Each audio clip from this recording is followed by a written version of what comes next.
Welcome back to the Home Story Cup 9 European qualifiers. If this hasn't been one of the most entertaining series so far today, I don't know what is. We've had a lot of weird games leading up to this one, but both of these players seem to be perfect for one another. Spawning on the top right corner of the map from Alien Invasion, he's going to be the green Terran player, Lillekanin. And his opponent to the south, he's red, he's Zerg. Ladies and gentlemen, up one at the moment in this best of three, Acer's Paranoid. This is a big bracket today, guys. It started with a round of 516, or whatever the number for math is in that regard. We see it starting to dwindle out now as we get further and further through it, but there's still a lot of really good players in here. And as far as who makes it through or not, well, we'll have to wait and see. There's, again, some crowd favorites definitely participate in the brackets. We saw some Golden, some Chakshi, some Yoda, some other crazy stuff going on. If you type exclamation mark brackets here in chat, if you're live on Twitch TV and not watching the VOD of this, it'll link you directly to the Binary Beast page where all of this can be seen. But, yeah, it's sadly no loser's bracket. No loser's bracket, guys. So, once you're out, you're out. And it's worth noting, to explain the way this works, for the Acer Team Story, sorry, for Home Story Cup. Sorry, slip of the tongue. Used to say Acer Team Story Cup. Is what you're competing for today is 4 slots. Top 4 people who finish qualify for the top 8 tournament tomorrow, I believe is going on. There's going to be 2 people from North America, 2 people from Korea, and 4 from Europe, making 8 in total that are invited. But just because they're invited doesn't mean that they're necessarily going to go. It's expensive to fly to Germany. One of the big things, though, is the top 1 finisher tomorrow in that top 8 of the 8 invited players will have their trip fully paid for. So we had Polton Violet qualify last night.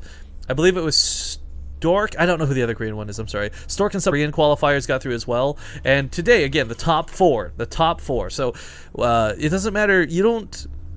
Once you reach that quarterfinals phase, you're in, but you have to continue playing from that point for seeding above anything else. So, while it might not matter for some, it could be really important for others, making sure that you don't get matched up against, say, Polt in the first round tomorrow. I have no idea if I'll be allowed back to cast, guys. Again, today and yesterday I was allowed to come because there was no other English commentary for it as Caldor was out. I don't know if he'll be around tomorrow, but if he's not, I will certainly be there for you all. If not, I think there's an Acer Team Story Cup going at the same time, actually. So, tomorrow morning, Monday, go for StarCraft, Acer Team Story Cup, Home Story Cup, whatever the case may be. We'll have something to your flavor on Base Trade TV. Hey, that rhymes. Oh, I gotta write that down. Remember that.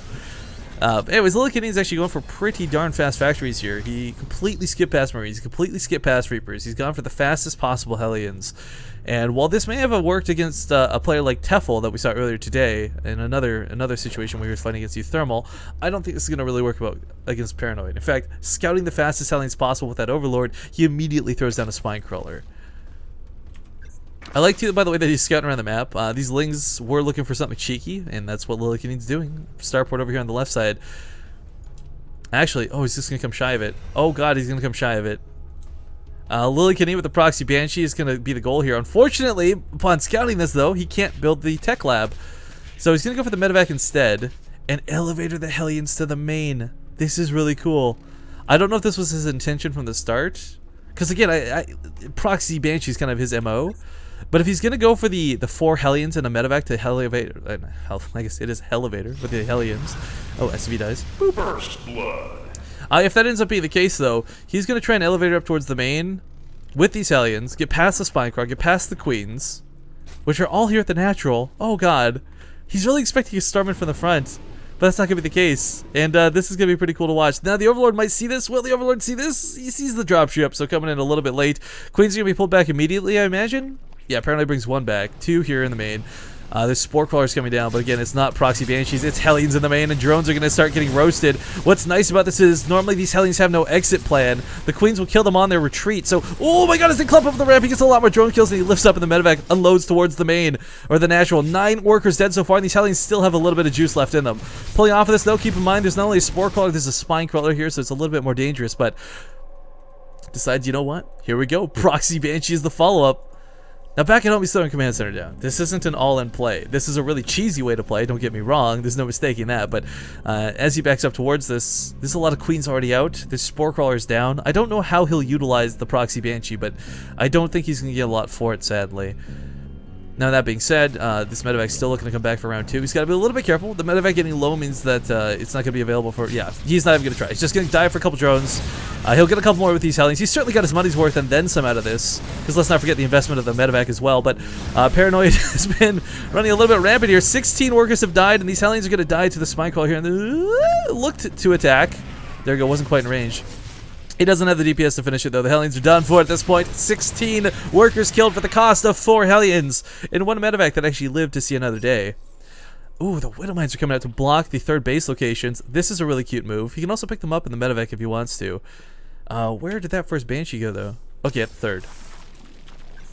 This is a great way to dictate the game here out of Lillekanin, but as we see, guys, it delays his natural by quite a bit of time.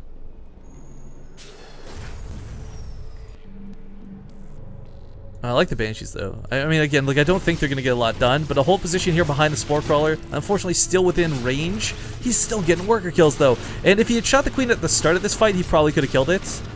Unfortunately, there we go, finds the sweet spot, so to speak. So, a couple more drones may end up going down, just focusing on the extractor for the time being. But, yeah, he's got to stay out of vision, out of detection range. If he's a little too close, it's going to cost him.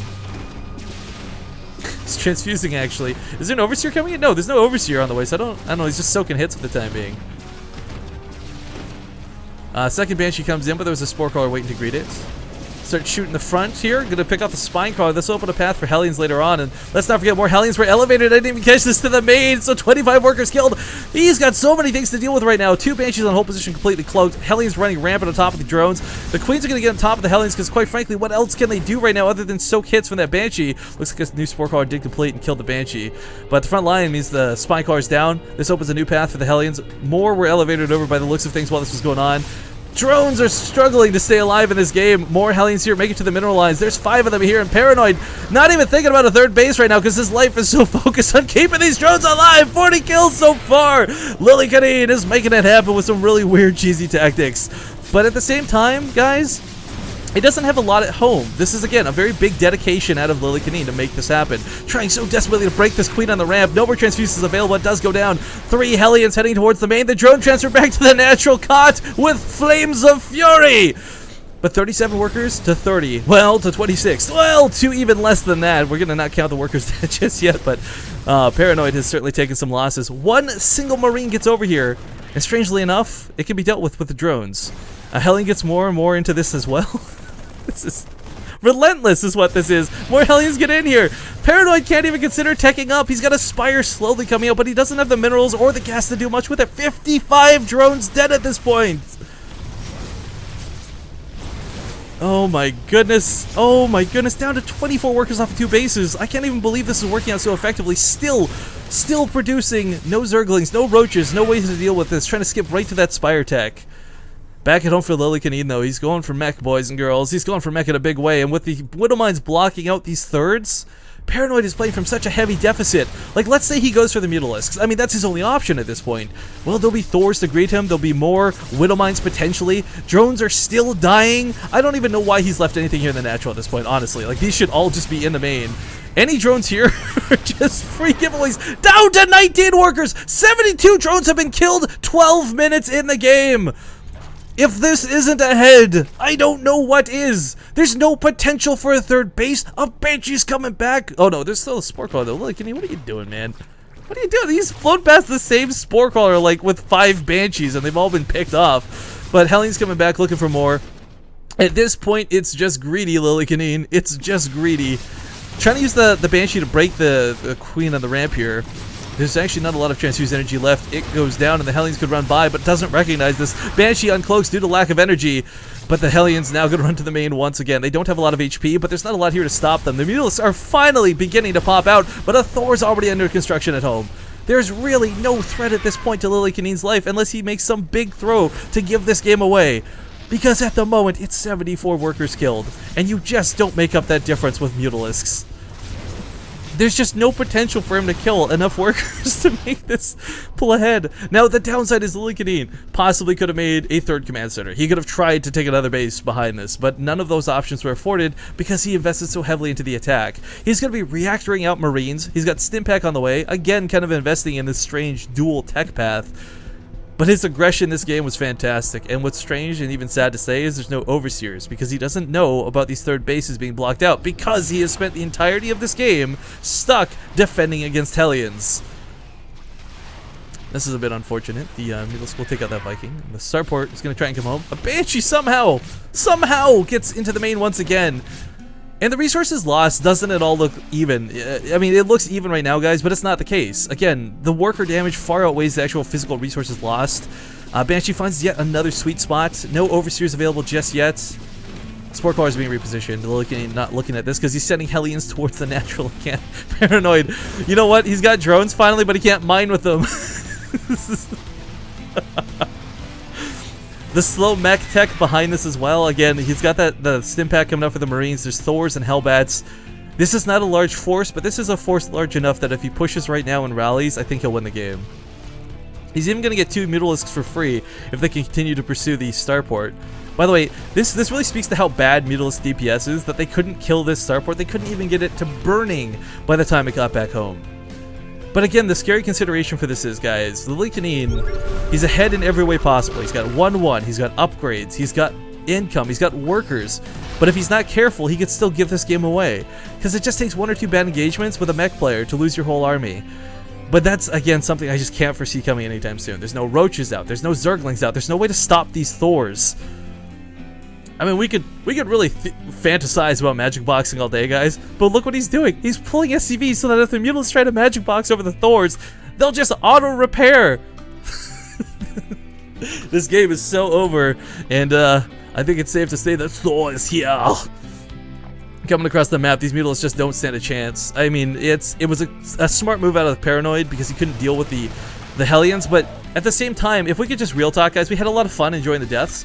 Evolution Chambers, Roach Warren, Spine Crawler, 2 Queens hold position. Like, there's so many things he could have done to have kept those Hellions from coming back in, but he didn't. And if I think Paranoid was a Terran player, or if he had played Terran at some point in his career, he would have been able to adapt to that a little bit more easily, because SimCity was a big thing kind of left out of this. But Stimmed Marines, Thors, Hellbats, nothing is going to touch this army. The Thors that are getting hit are even being picked up and microed to the back. Can we give a shout out, hang on to this Thor that has no HP inside this medevac? Really well handled out of Lillekanin, and game number 2 will go to him. So we had a great game 1 out of Paranoid. We had a fantastic game number 2 out of Lillekanin. And quite frankly, guys, this is anybody's game going into game number 3.